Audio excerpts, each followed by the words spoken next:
What's up guys, it's Bucky. Welcome to your, let's see, 31st Java tutorial. And in this tutorial I'm going to be talking to you guys about something called an enhanced for statement. Now in the last couple tutorials I showed you guys how to use a counter controlled for statement to add up all the values in an array or just sum them all together. Well, actually Java made a very easier way to do this, and they named it an enhanced for statement. So let me show you guys how to do it.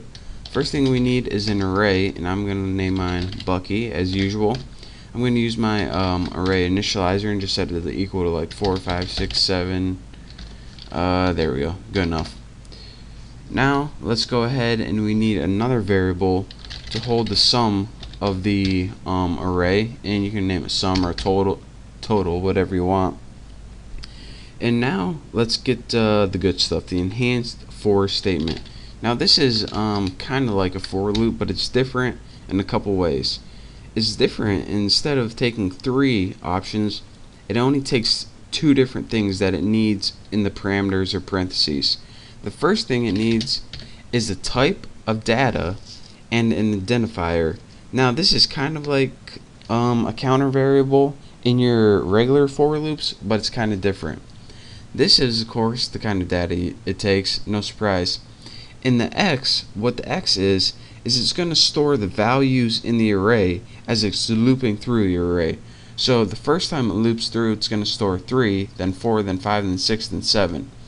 And you just need a variable to hold all those values, so that's why this is called the type and this is called the identifier. Next, after that, the only other thing it takes is the name of the array. Now if you're saying, alright, why do I have to name this array? In case you have more than one array in your program, one named Bucky, one named Tunafish, one named Dogwood, it knows what array you're talking about. So now that we have our for loop, our enhanced for loop or for statement with our type, identifier, and name, we can go ahead and do something with it. So let's just go ahead and take that total and set it equal to X. And what's this going to do is it loops through is add these numbers to total each time it loops.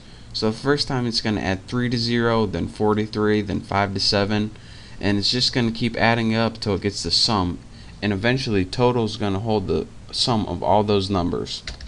So now that total holds the sum of all those numbers, let's go ahead and just print out system out.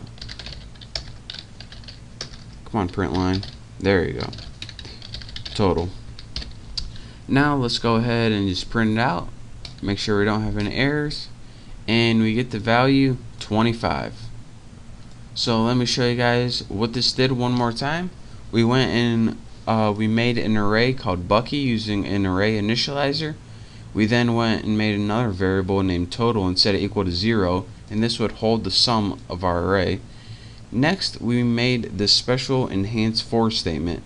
The first argument it takes is the type and identifier, what variable you want to store the array values in.